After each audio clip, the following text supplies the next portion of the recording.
Good evening, everybody, and welcome to another edition of the Sports Exchange. My name is Scott Morgenroth, along with my guest co-host Dan Gudema. How you doing, Dan? You ready for round 3 tonight? I am more awake than I was in the beginning. I'll bet. Okay, and leading off and talking first. Okay, had to have that baseball twist to it. Bryan Argott, and Bryan's from the Los Angeles area. Contacted me through LinkedIn, and you know what? Bryan has a lot of good things going for him. So, Bryan, why don't you give the audience an overview about what you're looking to accomplish? I know you're going to Full Sail University in sportscasting, and you're pursuing a Bachelor of Arts. So, introduce yourself to the national audience. Yeah, you sort of gave a little brief introduction. I'm currently pursuing sportscasting. Oh, we got to let you take the rest of it, so go ahead. And then I'm looking. I have my own sports podcast I'm just starting. It's called A Rocky Start. And currently right now I'm doing personal training. We've been struck by the virus here across the nation. And so from personal training, we have all gone virtual now. And so it's kind of made everybody in different industries kind of take a back seat to this. But, we had to, all survive still. So kind of shifted from doing personal training to online personal training, doing training virtually now. And sorry? No, that's okay. Go ahead. That sort of shift is had a huge impact on the business. I probably have been affected, probably lost 20 to 30% of my clientele at the moment. But mostly everyone has kind of shifted to online. And that's been a huge game changer. I mean, it's sort of because we have to adapt, to these kind of changes here. It's kind of like what happened in 2008 to what's happening now. It's proving, that people can work out and work at home, not just needing to go places, but that's the world that we live in 2020 right now. Now, did you say you're doing lots of virtuals? You figure around 75%, is that correct? Yeah, I've managed to switch over about 75% of my own clientele from my 2 gyms that I work at currently, and I've brought them on to my own online platform. Nice. Very nice. Okay, now, one of the things that intrigued me about you when you were talking about is you served 6 years in the Rangers Reserves. So tell me a little bit about that experience in the military. Yeah, so that was the Marine Corps Reserve. I served there in the reserves. I just recently got out as of October of last year. At the time I was actually looking at doing law enforcement. It's part of the reason why I joined the reserves. I thought I was going to shift and go and do be a police officer or that route. And then I was actually working at a detention facility where we were working with immigration and ICE. And I was doing that for about 2 years, and I kind of saw the lifestyle of working as a law enforcement officer. Not fully to the extent of it, but I just saw that it was actually very demanding. It was kind of the negative persona around it was all sort of true. And, it takes a certain somebody, and after working in the military, I didn't want that life for me anymore. So I, served my 6 years, and I was looking for something. So halfway through my contract, I sort of started doing personal training, and I was really good at it because I was always good at working out. So from there, from working in the detention facility, I shifted to personal training very quickly, and haven't kind of looked back until I started wanting to do more in the realm of sports. So what motivated you to get into sportscasting? Because that's a tough field to get into. It is a tough field. But, I would say, a lot of it has been driven by passion. Sports is definitely a realm that, we all can look at and say we've been watching since we were younger. I mean, I've been watching sports since I was 6 years old. But with sports in general, there's just so much fun around it. I mean, it's hard not to want to be around. As I've gotten older, and I'm 29, I'm getting kind of a late start to it, but looking back at it, I wish I would have did it 10 years ago, but now still like what the next 10 years has to hold, there's so much to say. And I would, if I look back 30 years from now, and if I didn't do it, I think it would be the biggest regret.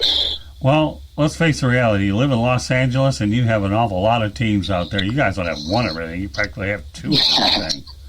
So even if listen, they even have two soccer teams out there. Wow. Two football teams, although you only have one hockey team, but you have two basketball. Oh, we have two hockey teams.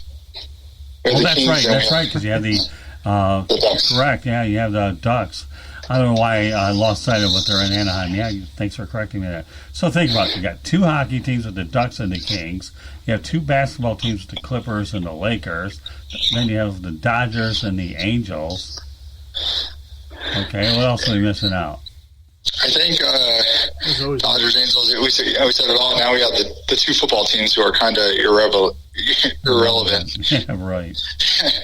I mean, the Chargers, who don't have many fans here in LA. Most of their fans are still from San Diego, and the Rams, who some people take seriously and some others don't. Right. Well, what really should have happened in a perfect world, if the NFL had any sense, is the Raiders should have gone ahead and moved there, not the Chargers. But that's because they had a history there and they won a championship residing in LA. So here, we'll look at the four major sports. Baseball, you have the Angels and the Dodgers, right? Mm-hmm. Hockey, you have the Kings and the Ducks.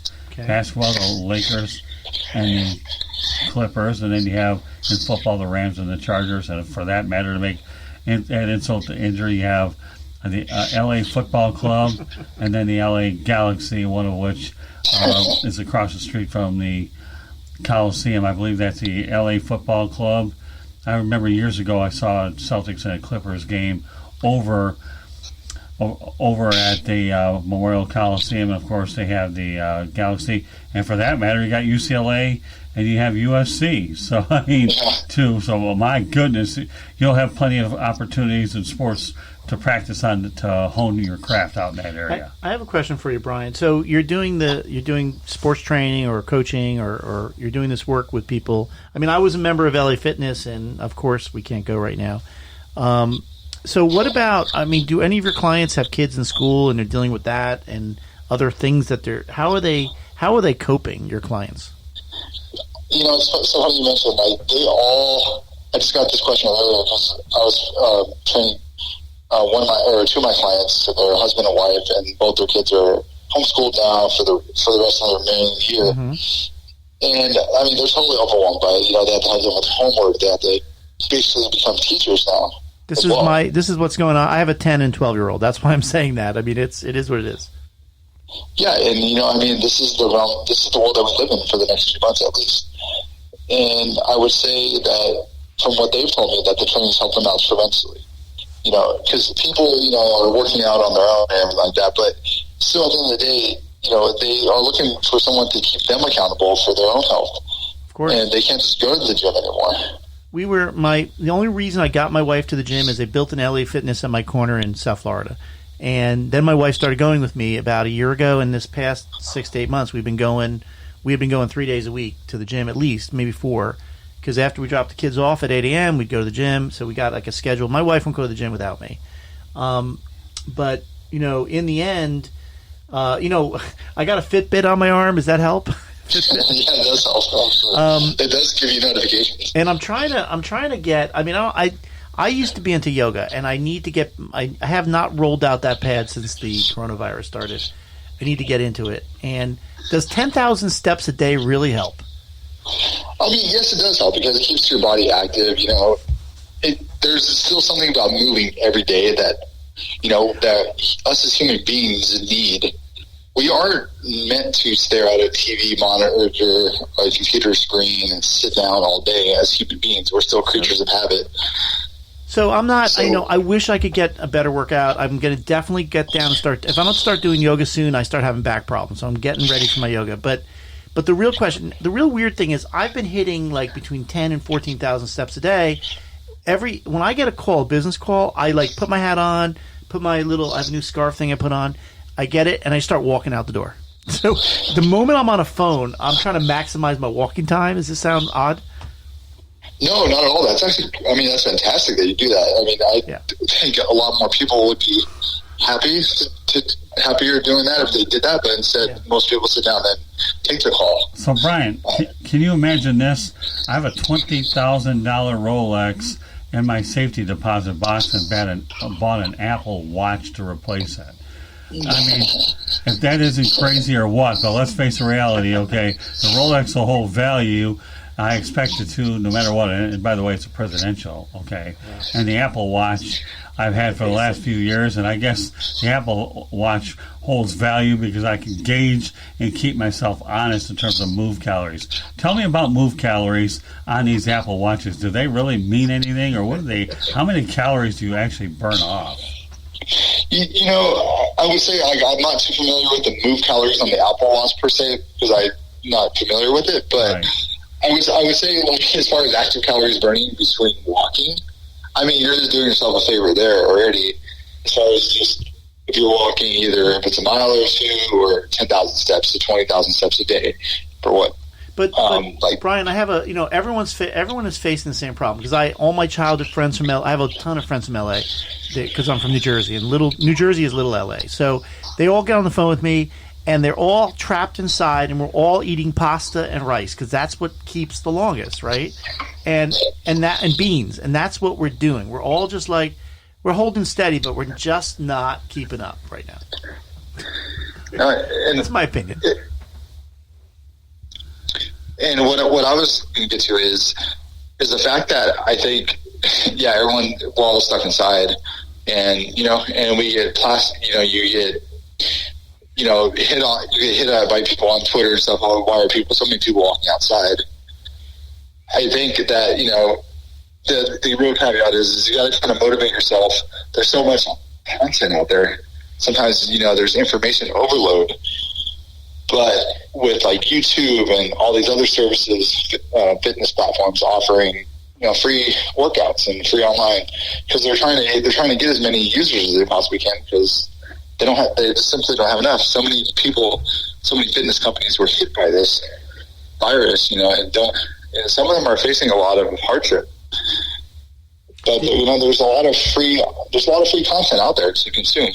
Did Scott tell you that we were both bedazzled by the founder of LA Fitness, Omar Peru? That, but I'm glad you go ahead and tell him the story. Yeah, we both heard him speak I was a speaker at one of these events, like a business leadership event, and Omar Peru, who's the founder of LA Fitness, he's just an amazing guy. So we heard him speak, and at the end of his speech, he convinced us to buy his program. We both of us, Scott and I, the founder of LA Fitness. He's not that he's the most amazing guy ever, but his story is very interesting. He actually grew up in Boca Raton, where I live now, and his business techniques, the whole thing of how he got people to really work out in LA, honestly.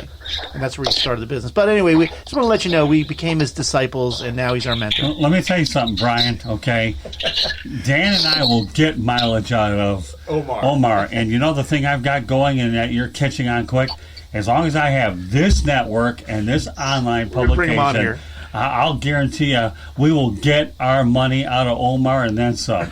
And I tell you what, I should be charging for the time after what he charged us. The way he gave me the first price, the second price, and the now. No, so Bryan, he had this great strategy. He's like, there's $10,000. It's $10,000 worth of information.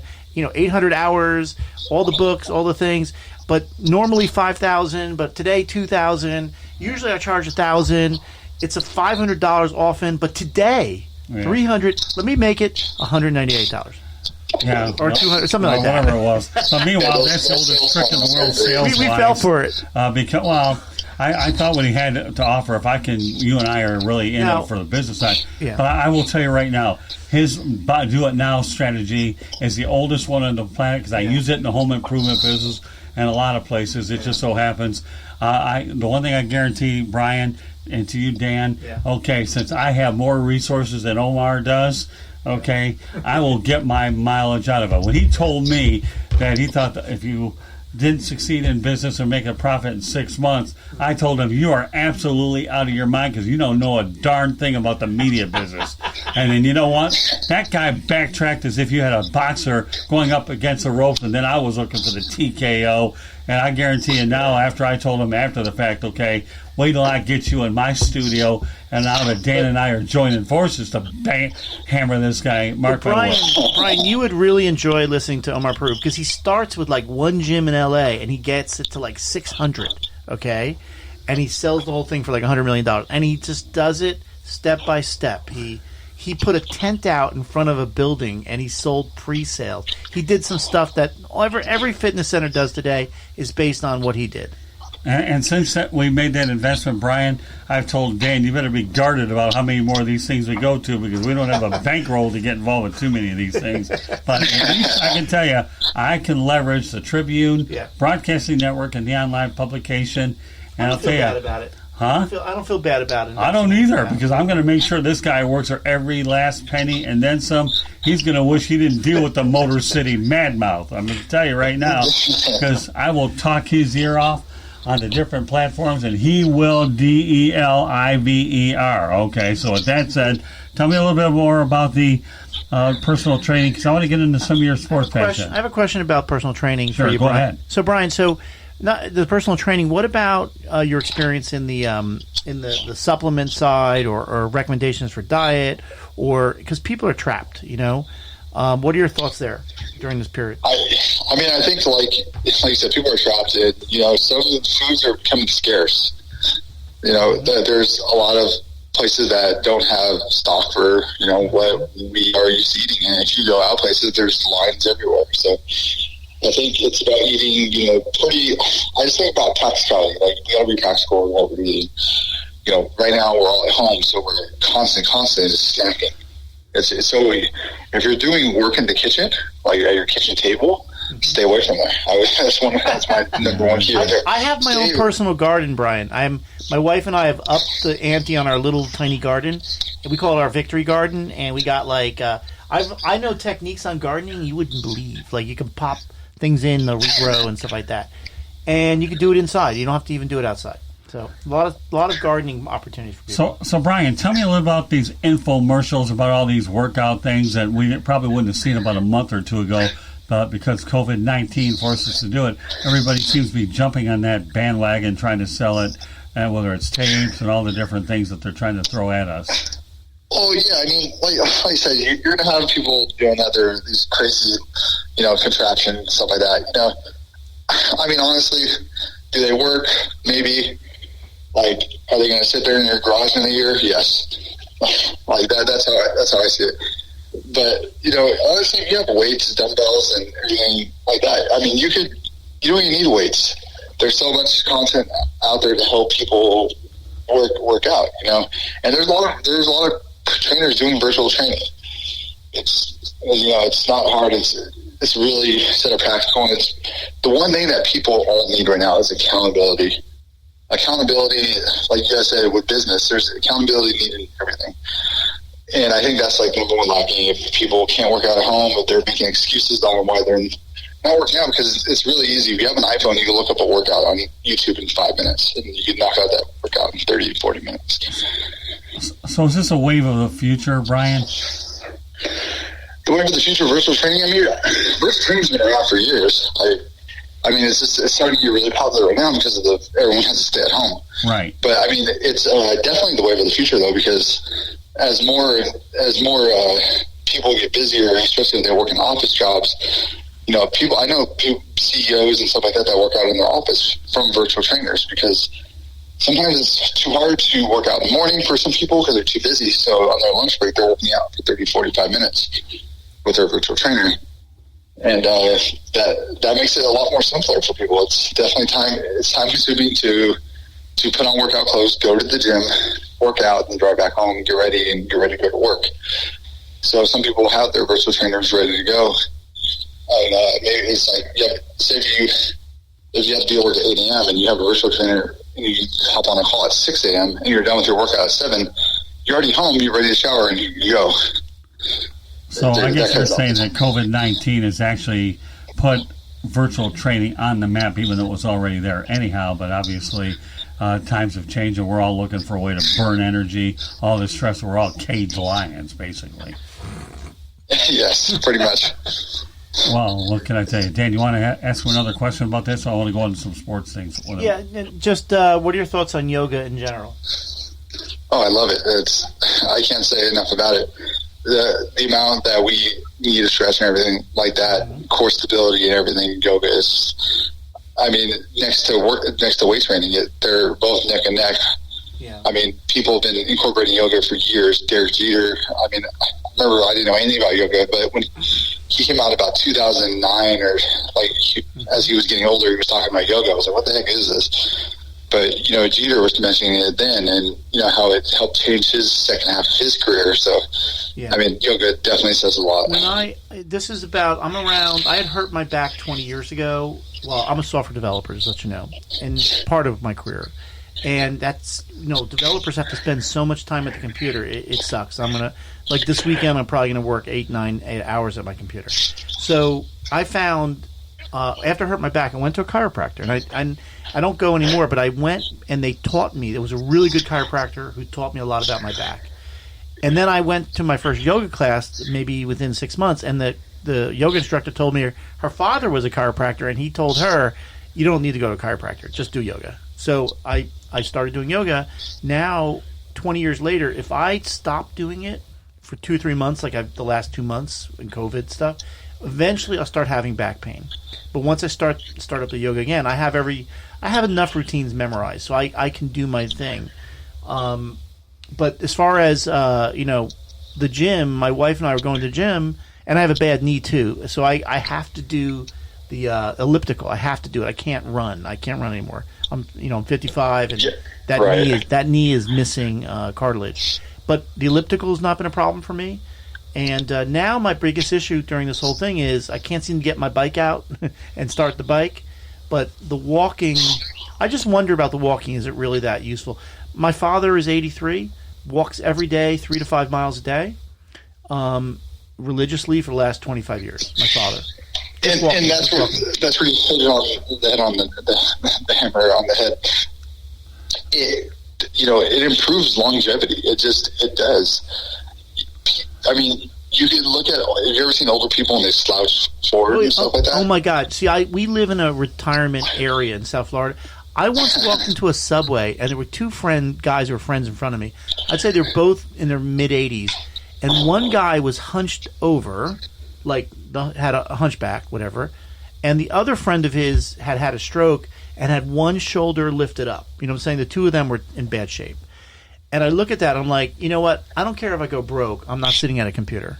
That's what I thought after that. I'm not doing it. And I'm doing my yoga, and I'm doing my exercise. I'm not going to be a hunchback like those guys if I can. And then that's what it takes. It takes mindfulness to really, identify that.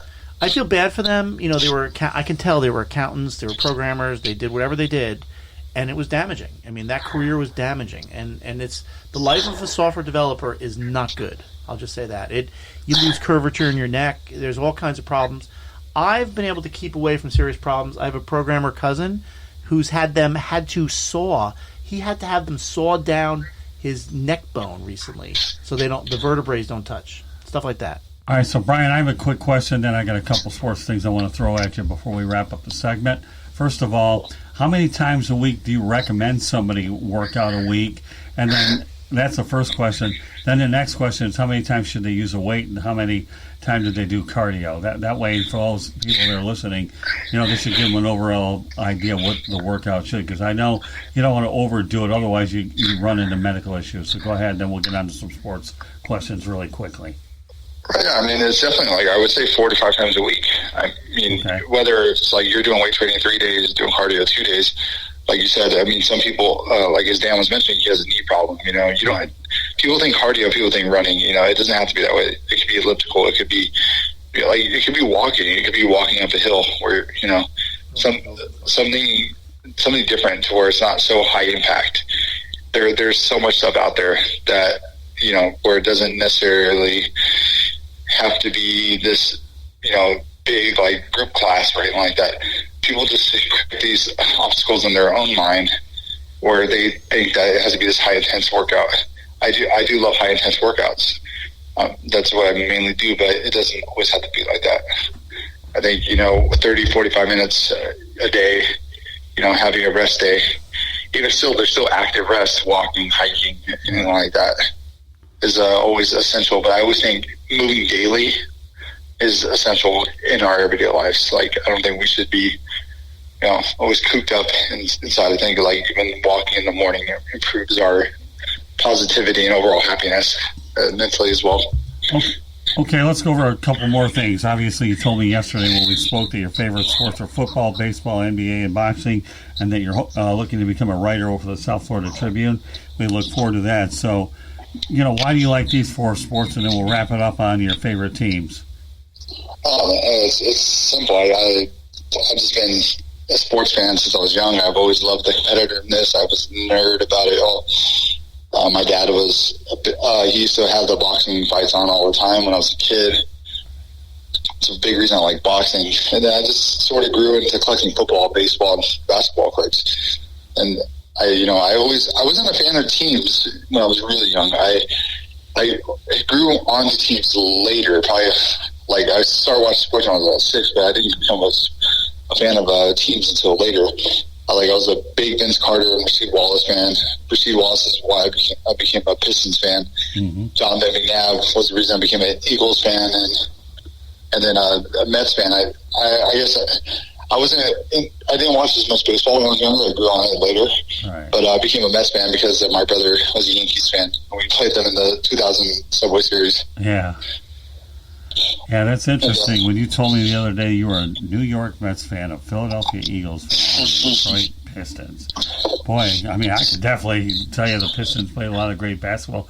I covered the Pistons when I was living back in Detroit. I've done a lot actually with the New York Mets here in spring training in Port St. Lucie. And I saw the Philadelphia Eagles play in the Super Bowl up in Jacksonville. So, I found there to be an interesting amount of teams that you had there, and that's what intrigued me. So what are you looking to accomplish here at the South Florida Tribune, both the online publication as well as the broadcasting side? I want to deliver some, credible content. Not anything where it's bias driven from my own sports fans, but I want to deliver some, key pieces that I find that are interesting that we just don't see every day. I don't want to have a hot take or anything like that. I want to, have worthy content that people can enjoy and get an outside perspective on different things. I always find it interesting. Athletes have different backstories, and I really like digging into stuff like that. Yeah, I got to tell you, I've always loved boxing. I've had photos with Muhammad Ali, Sugar Ray Leonard, James Toney, just Chuck Wepner. So those are some pretty interesting. Tell me a little bit about your passion for boxing. We got a few more minutes to go. I love boxing, and I can promise you right now that I am working very diligently to get boxing guests on here. Well, how did you get into boxing? It started, with De La Hoya, Tito Trinidad, back in early 2000s, Holyfield. I was watching heavyweight fights a lot back then, the welterweights, and then even in the later part of the 2000s and 2010s, I just was a big fan of the welterweight division then. I was a big fan of Manny Pacquiao. Still am a big fan of Manny Pacquiao. I think it's amazing that he's still fighting it and into his 40s. It's incredible. And as far as all that goes, it just always intrigued me, how these fighters, kind of prep themselves, the mentality it takes, and then even some UFC, that's remarkable too. But I don't know, there's always something that fascinates me more about boxing than UFC. Well, it's a sweet science is really what it is. UFC, you have 4 rounds, and that's about it. I give UFC a lot of credit with the athleticism that they have. So what did you think about the Floyd Mayweather and Conor McGregor fight? That was a crossover. And Conor McGregor, lasted, 10, 11 rounds, I think it was. And I think it was an interesting fight to watch. He lasted around round 9, I think. Was it? Yeah, I knew that But he went a lot longer than most people gave him credit. I don't remember the length, but I know he went deep enough to be honest, fight. In that fight, I thought he was going to go 12 rounds. I didn't think Mayweather was going to knock him out because Mayweather never had any punching power. Like, especially his later part of his career, he didn't knock anybody out since like 2006, I think it was. But I mean, I was never a fan of Mayweather. I thought he was kind of bad for boxing for the last decade, just because he had ducked fights. He had fought fighters that he shouldn't have fought. Right. I mean, and he ducked Pacquiao, I believe, for 5 years. Mm-hmm. He always said it was about money, and don't get me wrong, he's a great businessman. Right. But I would never put him in top tier boxers, just because I believe boxers should be fighting the next best opponent, and right. He just never did that. I can appreciate that. Okay, so let's talk about some of the boxers of the yesteryear. You have about 4 minutes or so, 3 minutes. I'll let you promote yourself. So, just give me an opinion of Muhammad Ali and George Foreman, just to name a couple. I mean, yeah, like I can't really speak on too much of them. I've only seen highlights of them. I mean, these guys are historic. I mean, I would just say the way Ali was able to carry himself for like in his day. I mean, can you imagine just the political stance, all that, and still being able to go in the ring and do that? I mean, it takes a certain kind of athlete or a certain kind of mentality. It's like, speaking about Jackie Robinson's day, it's like that's another person to break into baseball and to break that barrier is so impressive. And I mean, you just will never see that kind of barrier broken again in like sports. Right. I mean, I guess the next thing would be like if a woman was supposed to play in the NFL or something like that. That would be like the next thing. But like that's the only thing I could possibly compare it to. But it's like that. Muhammad Ali is incredible. For boxers that I just simply loved. Trinidad and Holyfield were just two amazing boxers that. What was great about them? It was just they went out there and just boxed. They didn't care about the money. Right. I mean, they cared about the money, but they gave it their all. They cared about legacy over currency. That's what I love about boxing. Yeah. And lastly, okay, we talked about sports movies earlier in one of our broadcasts. What do you think of the Rocky series? Were there any particular Rockies that you thought were better? Then after you get done answering that, we'll let people know exactly how they can get a hold of you. About the Rocky series? Yeah. What do you think? I express to myself I'm trying to get Sylvester Stallone as a guest on my podcast. It'd be he's inspired me from a young kid. I think I've seen every Rocky movie about 100 times. I love them all. If I was to rate them in order, it'd be 4, 3, 1, 2. And then the other ones kind of don't count for me, but it does have a humongous effect on who I am today. Like not just from a game standpoint, but just the kind of mentality is kind of it's helped me with my development in the Marines as a kid and everything else. Like those are certain movies that we all kind of look back on in life, and those are definitely some of the movies that I look back at. Okay, and then finally, let everybody know how they can get a hold of you. I know that I'll be appearing on the Rocky Start podcast tomorrow at 2 Eastern Time, but you got another minute or so to let people know how they can get a hold of you. Yeah, if everyone would be so kind to go download my podcast at Rocky Start, iTunes, SoundCloud, any podcast player out there, they could go download it. Start posting more frequently is still new in the works. But you could go follow me on Instagram at Bryan Argott. On Facebook as well, you can add me.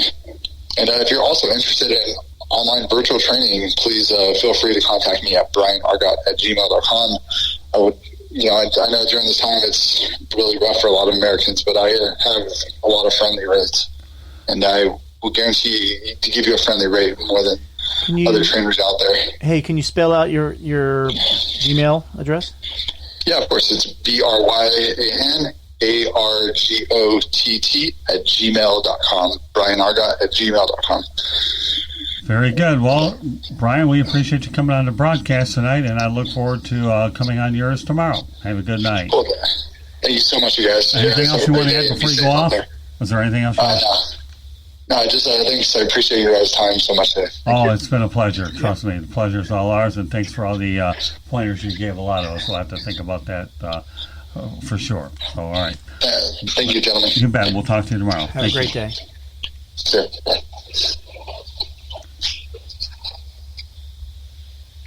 So, tell me your thoughts about Bryan. He's a young guy. He seems like he's probably a pretty good trainer, actually. Yeah.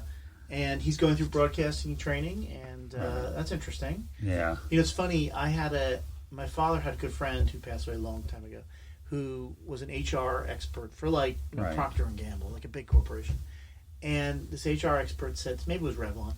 The guy said to me, by the time you're 28, when he looks at a resume, he looks at what people do before they're 28. So he said, by the time you're 28, how you work and how your whole trajectory is all set. That's what he said to me. You know what I'm saying? How you work, right, and whether you can handle a job, whether you can, in other words, it's really true. So he was saying, I was going to say to him, he said I'm 29, and something about he's young, he got a lot. But on the other hand, he's already proven himself in a lot of ways. Yeah. So I thought that was actually he's very. It sounds like he knows what he's doing and pretty talented. He's in an industry right now which may have lost 25% of his business, but I'll tell you what, watch out in the virtual thing. I never really realized that until he brought it up when we spoke the other day, without a doubt.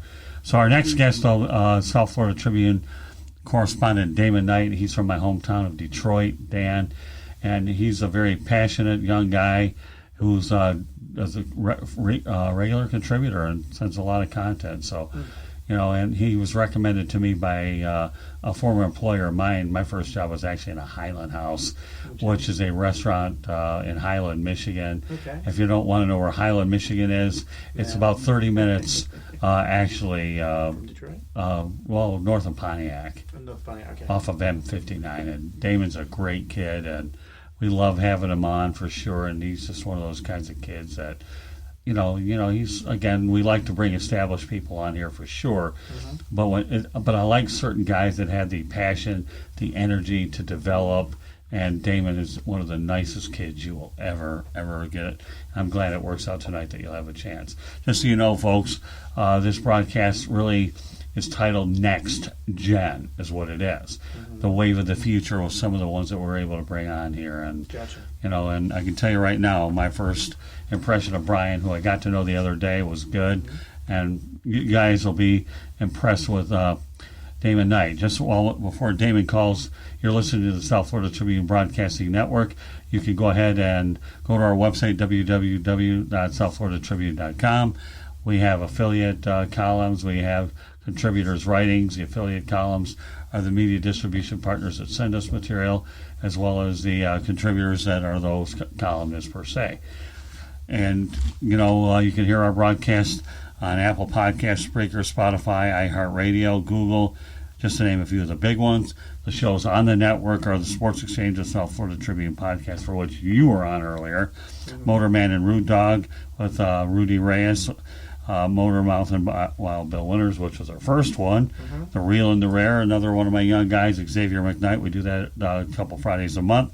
Fantasy Football, myself and Ryan Skolrud, one of the bright young fantasy minds out there. And 108 Stitches Baseball Talk with David Levin. And we're working really hard to develop a good baseball niche program for sure. So, that just gives you an idea. I'll get this out here while we have a chance, and then we're going to wrap it up with Damon. You can go ahead and tell people how they can reach you, Dan. Oh, I can always be reached. You can go to one of my new website. It's called justaskdan.com. My email address is, you can always contact me at dan@startuppop.com. That's 2 P's, startuppop.com, because I run a startup pitch event. Also, you can follow me on Twitter. That's at DGUDEMA, at DGudema. And I'm on LinkedIn as well. Just look up Dan Gudema. I'm pretty much the only one on LinkedIn. All right, go ahead and get to that. All right, well, welcome to the broadcast, Damon Knight. Dan, just say what you have to say real quick, and then I'm going to introduce you to make a new friend. What was the other contact information? I think that was about it. Like I said, justaskdan.com is my new website, and also follow me on Twitter at Gudema on Twitter. All right, with that said, we'll welcome South Florida Tribune correspondent Damon Knight to the broadcast. Damon, glad to have you on. We're saving the best for last, and we've had a busy night tonight. Mm-hmm. Thank you, Scoop. I appreciate that. How are you guys doing?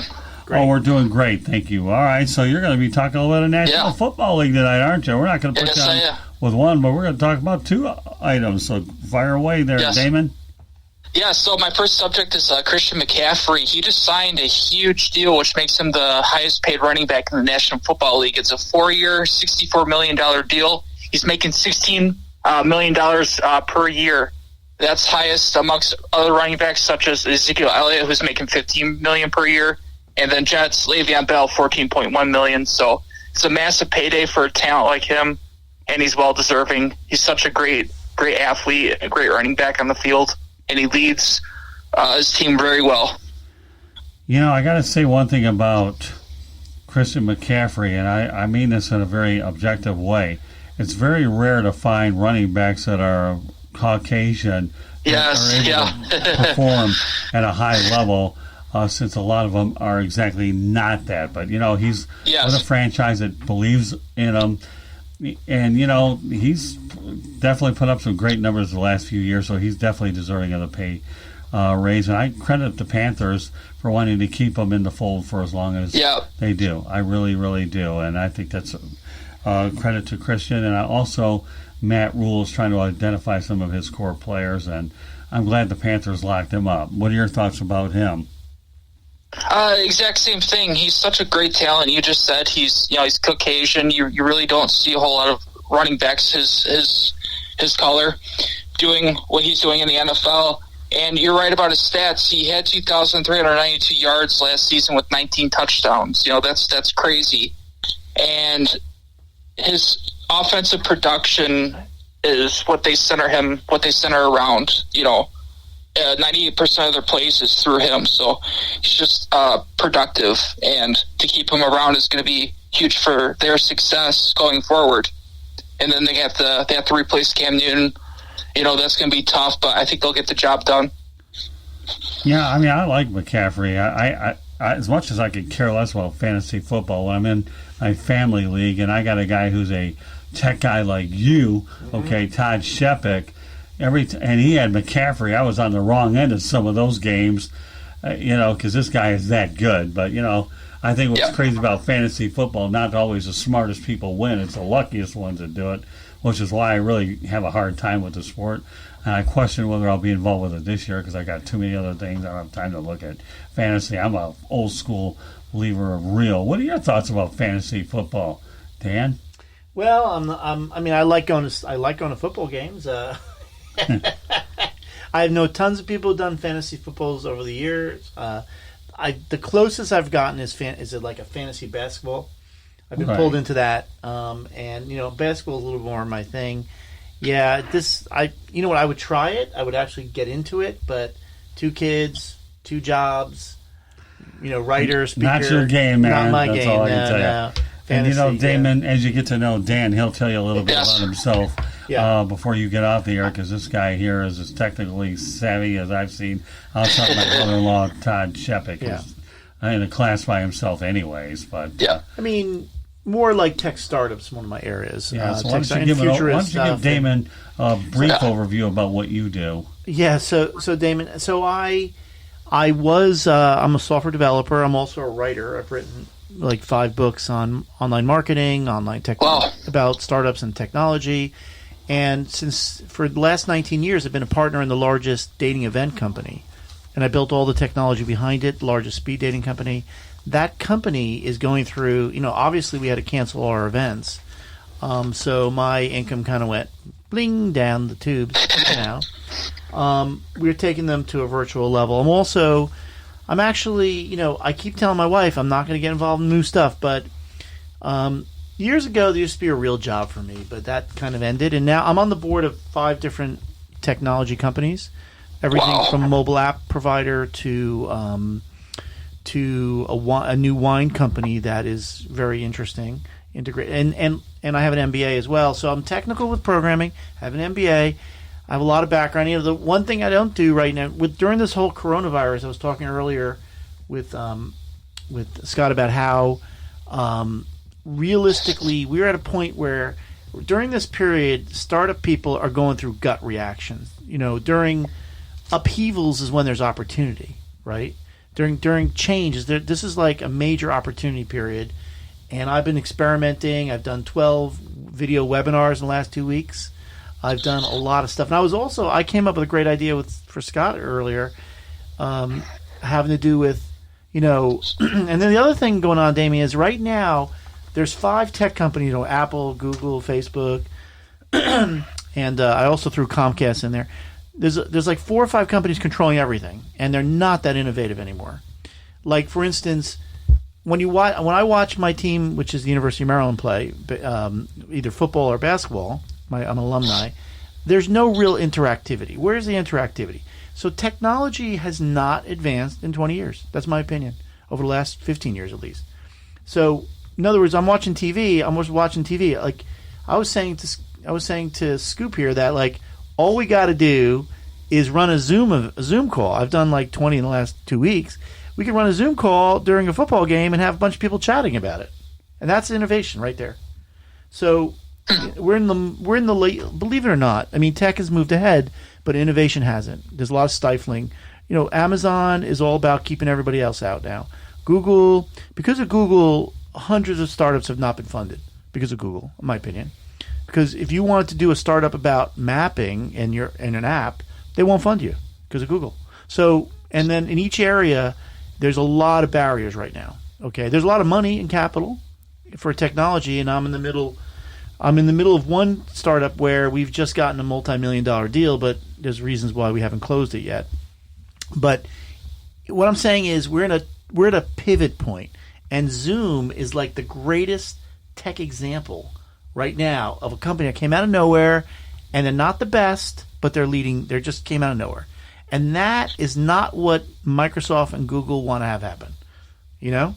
So it's all about barriers right now. This is the world I'm in, the tech world, and that's what we're discussing all night tonight. And so that kind of you picked up a little bit about my background. So I do a lot of blogging on technology. I'm not all about business. I'm not a wealthy man. I've also said that people, you know, like Gary V. They think like, you know who Gary Vaynerchuk is? You know, no, I don't. You know Gary Vaynerchuk. Okay, what is the most important sports guy you know today? Most important sports guy that I know. Who's the most important sports guy you know today? Like, used to be, I can't think. I'm not a sports guy, so I don't know. So, who was the quarterback in Boston? That was like the guy. Oh, Tom Brady. Tom Brady. So, like, Gary Vaynerchuk is Tom Brady in the tech startup world. Okay. But just because he's been successful, has a lot of money, doesn't mean he's that smart. That's the problem with tech, with startups. Is just because you've been successful in the past doesn't mean you're going to be smart the next time. A lot of it's luck. So, yes. But there's a whole ecosystem, a world of people that are trying to build startups everywhere in the country, everywhere. L.A. I know tons of startups in L.A. South Florida. All the people that want to be the next Google and Microsoft. They want to do it. And the opportunities, you know, today a 16-year-old kid sitting at home right now is building a company to be the next Bill Gates. It's happening. Yes. The opportunity is there. But, like, it literally is a battle right now. And this COVID thing is just completely – look at what's gone on with sports. There's no sports at all. Like, they were making fun of sports this week on – I was telling him – you know, because they were showing the spelling bee. ESPN had a spelling bee on Saturday at 2 p.m. And it was like spelling bee. The first hour was spelling bee 1999, and next hour was spelling bee the year 2000, and then there was spelling bee 2001. But the point is that, you know, I was saying to these guys, you know, I'm always creative, and I was like, if we had like some robots on a football field and I could be one of the players and control them, we'd be all doing it. You know what I'm saying? Like, there's definitely tech opportunity because of this, and if you think the world, this whole COVID thing has proven to us is the world is not completely set. You could change it. It could change in a moment, and everything could be turned upside down. That's just my opinion. All right, there you go. You got a little tech lesson. All right, so we talked about Christian McCaffrey. What are your other thoughts about Christian McCaffrey? I just think he's a heck of a running back, and when you're at 23 is good. When Dan was talking about startup companies, I immediately thought of the foundation that McCaffrey just launched, COVID-19 going around. It's called 22 and You. It supports frontline healthcare heroes in the Carolinas. Wow. Yes. And McCaffrey's been watching the COVID-19 public health emergency unfold with shock and sadness. He's moved by the heroic and selfless efforts that many have sacrificed throughout this time and beyond. And it helps the life-saving work, which is your healthcare people, the people that actually devote their time to people to help. So yeah, it's a huge foundation, and it just shows the character towards him. He's a great dude. So it's a great foundation. Okay, let's talk about your other story. You're talking Yes. about Damon Harrison. Is that correct? What happened in Detroit? Because everything I'm hearing out of there has Darius Slade written all over it and then some. Yeah, it's sad. So 2 years ago, on October 25th, 2018, the Lions sent a fifth-round draft pick to the New York Giants to acquire Damon Harrison, a.k.a. Snacks, to be our interior defensive lineman. And he brought such great potential. And unfortunately, he did not want to be here. He just revealed on a podcast show called The Green Light, saying basically that I was angry that I was traded here.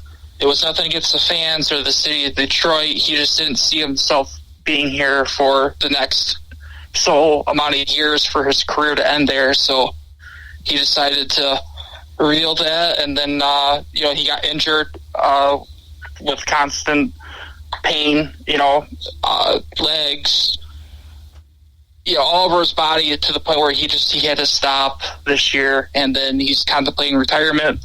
So yeah, that was heavy news. So it's not shocking. So yeah. Well, it sounds to me sad. like the Lions losing culture hasn't helped, and the fact that Matt Patricia, the head coach, to me was such a major downgrade over Jim Caldwell. That organization is dysfunctional and in flux, and all it takes is a guy like Matt Patricia, who I think is on his last year. I gotta wonder. Yes.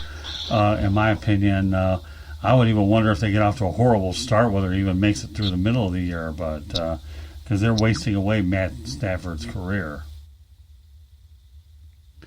Is there a way to end his career? Well, they're wasting away Matthew Stafford. Oh, yes. Oh, yeah, for sure. He could be going somewhere else and spending his time winning than losing here.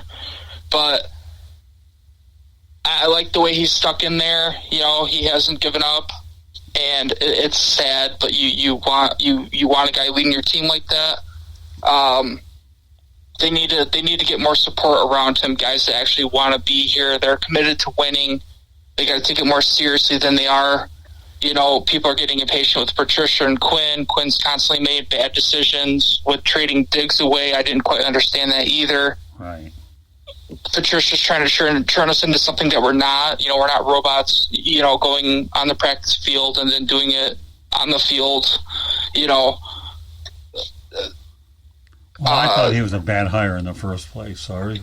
Just because you're trying to duplicate the Patriots, to me, I thought he was a horrible hire. There are a lot of great coaches through the years, even before you were born, that they could have had. I'll give you one of my biggest examples when they chose Monty Clark over Chuck Knox. That, to me, is one of the biggest gaffes I've ever seen, but that'll be for another night. But nevertheless, it was just horrible. It really, really was. So anything else you want to say about the Harrison situation?